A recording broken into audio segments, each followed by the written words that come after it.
Hello friends, welcome to twitledge academy.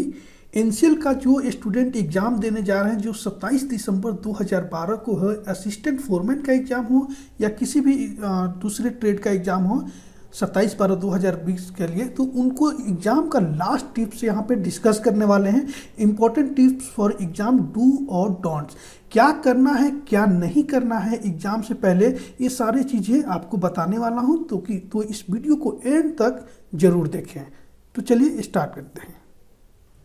तो सबसे पहले एडमिट कार्ड का इंस्ट्रक्शन है, वहीं से स्टार्ट करते हैं कि क्या क्या आपको चीज़ों को ध्यान रखना है। बहुत ज़रूरी होता है ये सब एग्जाम के पहले। ओके, सेल्फ डिक्लेरेशन यहाँ पे दिया गया है। ऊपर तो आपका नाम जो दिया है, फोटो, उस फोटो वहाँ पे एक फ़ोटो चिपका लेना है और उस फोटो चिपकाने के बाद सेल्फ अटेस्टेड करना है, यानी खुद की साइन करना है ऊपर में जहाँ पे जगह दिया है। और उसके बाद उसका फिर से एक जेरॉक्स कॉपी लेकर जाना है, ठीक है। और कोशिश करिएगा कि हर एडमिट कार्ड का या फोटो आईडी प्रूफ हो, उसकी 2 कॉपी आप जरूर रखें। और फोटो अगर एक लग रहा है तो एक एक्स्ट्रा भी आप अपने पास रखें, कम से कम। ओके, और सबसे पहले कि रिपोर्टिंग टाइम जो है उससे पहले, मतलब उसके पास जो भी बताया गया है रिपोर्टिंग टाइम, जैसे फर्स्ट शिफ्ट का 8:15 AM से लेकर 10 AM तक कुछ ऐसा टाइम है, तो उस बीच में पहुंचे। कोशिश कीजिए कि 8 बजे आप एग्ज़ाम सेंटर पहले से पहुंचे, क्योंकि कोरोना की वजह से बहुत ज़्यादा चेक इन में टाइम लग सकता है, तो आप टाइम का ध्यान रखेंगे, ठीक है। बाकी देखिए, सेल्फ डिक्लेरेशन ये सब डिक्लेयर कर देना है कि लास्ट 14 दिन में या 1 मंथ में आपको ये सब टाइप का बीमारी, कोई फ्लू वलू हुआ तो नहीं था, कहीं आप ट्रेवल किए थे नहीं किए थे, ये सारे चीज़ें यहाँ पे लिख देना है। अब यहाँ पे क्या फिल करना है, आप एग्जाम देने जा रहे हैं, आप बहुत स्मार्ट हैं और उस स्मार्टनेस तरीके से आपको यहाँ फिल कर लेना है, उसमें बताने की ज़रूरत नहीं है। ओके, अब देखिए, ये इम्पोर्टेंट इंस्ट्रक्शन फॉर कैंडिडेट है, इसको जरूर रीड करके जाइए, ठीक है। जो इसमें इंपॉर्टेंट है वो बता देता हूँ। सब चीज़ रहता है, सभी एग्जाम के लिए सेम ही रहता है कि एग्जाम सेंटर पे पहले जाएं, बाद में आपको अंदर जाने नहीं दिया जाएगा। लेकिन इंपॉर्टेंट चीज़ है, ये वाले 4 पॉइंट है। Without admit card and valid ID proof no one will be allow enter the permission of exam centre. तो एग्जाम सेंटर पे जाने से पहले आईडी प्रूफ अपना लेकर जाएं, और आईडी प्रूफ पे के साथ ओरिजिनल हाँ, एडमिट कार्ड के साथ आईडी प्रूफ भी लेकर जाए ओरिजिनल, और उसके बाद जेरॉक्स कॉपी भी, ठीक है।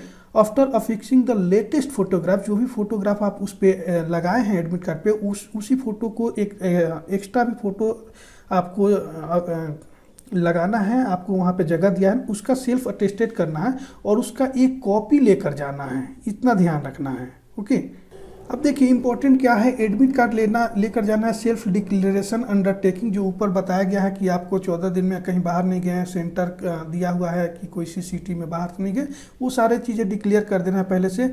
फोटो आइडेंटिफिकेशन प्रूफ आपको लेकर जाना है। Simple transparent blue black ball point pen लेकर जाना है। जो ब्लू या ब्लैक पेन लेकर जाना है, जाके आपको सर्कल करना है ना, गोले लगाना है OMR शीट पे, तो वो अपना खुद कर लेकर जाना है, वहाँ नहीं मिलेगा, और वो ट्रांसपेरेंट होना चाहिए। अब ट्रांसपेरेंट पेन कहाँ मिलता है ये मुझे नहीं पता है, ठीक है, क्योंकि हम जो लेकर जाते थे वो तो ब्लैक लेकर जाते थे, तो उसमें तो आर पार दिखता नहीं था। ट्रांसपेरेंट मतलब आर पार। ओके, 3 प्लाई का ये बोल रहा है कि मास्क लेकर जाना, तो कम से कम अपने पास 2 मास्क जरूर रखिए। एक अगर मास्क कहीं गिर गया, कुछ हो गया, तो दूसरा आपके पास रहना चाहिए जेब में। ओके, पर्सनल हैंड सैनिटाइजर, अपने खुद का हैंड सैनिटाइजर एक छोटा सा बोतल खरीद लीजिए और लेकर जाइएगा साथ में। Personal transparent water bottle, transparent water bottle लेकर जाना है खुद की पानी पीने के लिए, वहाँ पानी नहीं मिलेगा आपको, और पीना भी नहीं चाहिए, कोरोना का टाइम चल रहा है अभी। तो वो बॉटल जो है ट्रांसपेरेंट होना चाहिए, मतलब आर पार दिखना चाहिए कि उसमें कितना पानी है। ओके, और कुछ तो नहीं है उसमें, ये दिखते रहना चाहिए। ओके, अब देखिए बाकी पॉइंट्स तो आप पढ़ ही लेंगे। 13 पॉइंट जो है इंपॉर्टेंट है। ड्यूली फिल एडमिट कार्ड, जो एडमिट कार्ड पे आप फिल किए रहेंगे, उस पर फोटो चिपकाए रहेंगे अपना, और उस पर सेल्फ अटेस्टेड यानी खुद की साइन किए रहेंगे, उसको क्या करना है, एग्जाम के बाद ड्रॉप कर देना है। Drop in the designated drop box, वहाँ पे ड्रॉप बॉक्स बनाया होगा, वहाँ पे जमा कर देना है। और अगर जमा नहीं करते हैं तो हो सकता है कि आपका पेपर ही चेक ना हो, ठीक है, उसी से मिलाया जाएगा कि आप एग्जाम में आए थे या नहीं आए थे, ठीक है। तो इसीलिए बोला गया कि आप जब फोटो चिपका लेते हैं अपने एडमिट कार्ड पे और साइन कर देते हैं अपना उसके ऊपर, और सारे साइन कर देते हैं, फिलअप तो इंस्ट्रक्शन फिलअप वहाँ करना है, तो उसके बाद उसका एक जेरॉक्स कॉपी जरूर रखिए, वही ड्रॉप करना है जेरॉक्स कॉपी, ओरिजिनल नहीं करना है और वो अपने पास लेकर आ सकते हैं, या वहाँ पे और भी फिर इंस्ट्रक्शन बताएंगे, उनका भी इंस्ट्रक्शन ध्यान से वहाँ पे सुनना है। तो ये एडमिट कार्ड का लास्ट इंस्ट्रक्शन हो गया। ये आपको पता है 90 मिनट का पेपर होगा, यानी 1.5 घंटे का पेपर होगा, ठीक है। टोटल क्वेश्चन 100 रहेगा और इसमें कोई भी निगेटिव मार्किंग नहीं है, निगेटिव मार्किंग नहीं, तो सारे क्वेश्चन को अटेम्प्ट करना है, ओके। तो जो मेन इंस्ट्रक्शन था वो आप जान गए, एक बार एडमिट कार्ड को रीड जरूर कीजिएगा। जो मेन इंस्ट्रक्शन था मैंने बता दिया। अब एग्जाम टिप्स की बात करते हैं, क्या करना है एग्जाम से पहले। अभी आपके पास 2 दिन का टाइम बचा है, एक ही दिन समझिए, 1 दिन का टाइम बचा, तो उसमें क्या करना है, revise all important formula, definition, application etcetera 1 day before. एक दिन पहले एग्जाम की, यानी 27 को एग्जाम है, तो 26 तारीख तक रात में आपको सारे जो इंपॉर्टेंट फार्मूला है जिसको बार बार भूल जाते हैं, डेफिनेशन है कुछ इंपॉर्टेंट या एप्लीकेशन है, वो सारे चीज़ें जो है किसका कहाँ पे यूज होता है, उसमें जहाँ पे कंफ्यूज हो रहा है उसको एक बार देख लेना है। Revise current affair, current affair को फिर से एक बार अच्छे से रिवाइज कर लीजिए। और कोविड-19 का जो भी आपको लेटेस्ट करेंट अफेयर होगा वो सारा पढ़ लेना है कि कौन सी कंपनी जो है, अभी तो क्या है, ये वैक्सीन भी बन चुका है और इंडिया किसके साथ मतलब कोलैबोरेट करके बना रही है। ये सारी चीज़ें जो करंट अफेयर में आ रहा है उसको आपको पढ़ लेना है। बाकी अलग भी स्पोर्ट्स से रिलेटेड जो भी है वो करंट अफेयर, डिफेंस से रिलेटेड पढ़कर एक बार पढ़कर जाना है, ओके।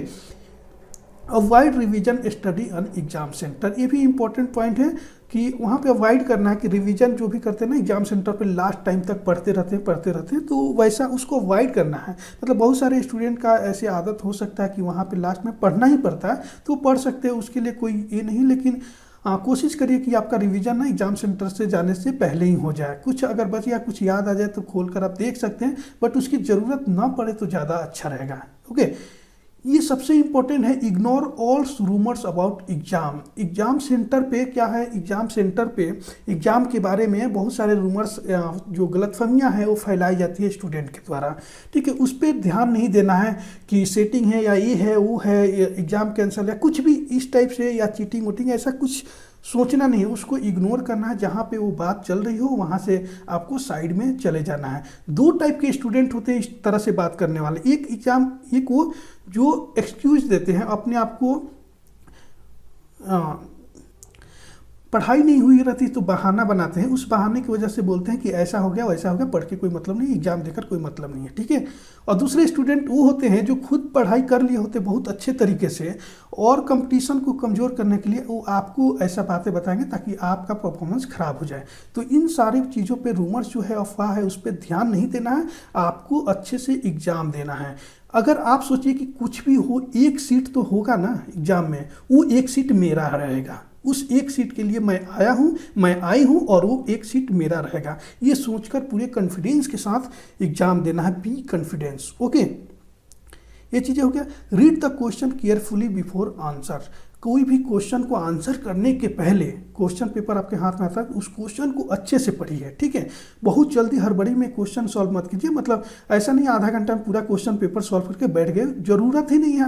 90 मिनट्स मिला है, आधे घंटे में क्वेश्चन क्यों करेंगे, क्योंकि टाइम से वहाँ कोई मतलब नहीं, आपको रैंक नहीं मिलने वाली, कितने टाइम में किए, कितना क्वेश्चन सही हुआ उस पर आपको मार्क्स मिलने वाला है, उस पर सिलेक्शन हो रहा है। तो टाइम अच्छे से दीजिए, और इतना भी अच्छे से मत दे दीजिए कि पेपर क्वेश्चन छूट जाए, इसका भी ध्यान रखना है, okay. Attempt all simple question first, सबसे पहले सिंपल क्वेश्चन जो आपको आ रहा है ना, सबसे पहले कट वो आपको मार्क करना है, अटेम्प्ट करना है। उसके बाद जो लेंदी क्वेश्चन हो, न्यूमेरिकल हो, जिसमें आप टाइम लग सकता है, आपको पता होगा कि इसमें टाइम लगेगा, उसको थोड़ा सा बाद में दूसरे टाइम में अटेम्प्ट कीजिए, ठीक है। इस तरह से करेंगे तो ज़्यादा बेहतर रहेगा। Attempt all question because no negative marking for the wrong answer, आपको पहले ही बताया गया है कोई निगेटिव मार्किंग नहीं है, तो सभी क्वेश्चन अगर आपको आ रहा हो तो भी या नहीं आ रहा हो तो भी आपको सॉल्व करके आ जाना है। मान लीजिए कि 4 क्वेश्चन नहीं आ रहा हो, अगर उसका आंसर आपने कर दिया, तुक्के भी मार दिया, हो सकता है कि 4 में से 1 सही हो जाए या 3 भी सही हो सकता है, तो आपको उसका मार्क्स मिल जाएगा, okay. Fill the circle on OMR sheet carefully, important है, बहुत ज़्यादा इंपॉर्टेंट है ये पॉइंट्स, लास्ट पॉइंट है बट बहुत ज़्यादा इंपॉर्टेंट है। ओएमआर शीट आपको मिलेगा क्योंकि ये तो एग्जाम जो है ऑफलाइन है, ठीक है। तो ओएमआर शीट पे सर्कल जो है A B C D, इसको अच्छे से फिल किया कीजिए, ठीक ठीक है। अगर क्वेश्चन जो भी है, ऐसा नहीं होना चाहिए कि मान लीजिए कि यहाँ पे दूसरा क्वेश्चन है और ठीक है, दूसरा क्वेश्चन का आंसर बी है और पहले क्वेश्चन में बी को सर्कल कर दिए, रॉन्ग हो जाएगा। तो ऐसा होता है, स्टूडेंट के साथ एग्जाम हॉल में होता है। तो ओएमआर शीट को केयरफुली आप फिल करेंगे, अच्छे से देखकर कि कहाँ पे किया जा रहा है। और उसके पहले ओएमआर शीट फिल करने से पहले, आंसर को फिल करने के पहले आपको नाम, रोल नंबर लिखना होता है। वो बहुत ध्यान से और माइंड को एक जगह लिख कर सारा चीज़ें फिल करें, वो ज़्यादा इंपॉर्टेंट चीज़ें हैं। ओके, तो ये हो गया। अब इम्पॉर्टेंट पॉइंट एक है जो पहले भी बता चुका हूँ, प्लीज कैरी ओन मास्क। फिर से लास्ट में बताया जा रहा है, अपना खुद का मास्क लेकर जाया कीजिए। सैनिटाइजर आपका होना चाहिए, ट्रांसपेरेंट वाटर बोतल, ब्लैक ब्लू ट्रांसपेरेंट पेन होना चाहिए, पासपोर्ट साइज फोटो होना चाहिए एक्स्ट्रा। मतलब 2-3 फोटो अपने जेब में हमेशा रखें, कब कहाँ जरूरत पड़ जाए बता नहीं सकते। आईडी प्रूफ ओरिजिनल लेना है, उसके आईडी प्रूफ और एडमिट कार्ड, उसके साथ साथ 2 फोटो कॉपी भी करा लेना है आपको, ठीक है। एक तो वहाँ पे देना, एक आपके पास एक्स्ट्रा रहेगा, ऐसा हमेशा रखना चाहिए, ठीक है। तो इन सारी चीज़ों पे ध्यान देना है आपको लास्ट में। ओके, और लास्ट एक और इम्पोर्टेंट बातें बता दे रहा हूँ, आपकी प्रिपरेशन जितना भी हुई है पूरे कॉन्फिडेंस के साथ आपको एग्जाम में देना है। एग्जाम का बता नहीं सकते कि क्या क्वेश्चन आ सकता है, ठीक है। आप समझ रहे होंगे कि आपकी कम प्रिपरेशन हुई है, लेकिन जितना प्रिपरेशन हुई है उसी में एग्जाम का क्वेश्चन आ सकता है। और आप एग्जाम के टाइम पे ऐसा लगता है कि कुछ कुछ चीज़ें हम भूल रहे हैं, वो याद नहीं आ रहा, वो कुछ भी ऐसा नहीं सोचना है। एग्जाम में जाना है, क्वेश्चन पेपर आपके जब सामने आएगा तो सारा चीज़ें, भूले हुए चीज़ें, सब चीज़ याद आ जाएगा। तो कॉन्फिडेंस के साथ देना है, जाना है और अच्छे से एग्जाम को लिखना है। ओके, और बहुत ज़्यादा प्रिपरेशन अच्छे से हुई है उसके बाद भी ओवर कॉन्फिडेंस में नहीं रहना है। क्वेश्चन को अच्छे से रीड करना है और उसके बाद ही, और ऑप्शन को, चारों ऑप्शन को रीड करना है अच्छे से, उसके बाद ही आंसर करना है। ओके, तो ये सारी चीज़ें जो एग्जाम का लास्ट टिप्स होता है वो हमने बता दिया यहाँ पे आपको। इसके अलावा कुछ भी आपको डाउट हो, कुछ क्वेरी हो तो कमेंट्स नीचे कर सकते हैं, आपको उसका रिप्लाई किया जाएगा। ओके, तो आप एग्ज़ाम अच्छे से दीजिए। All the best.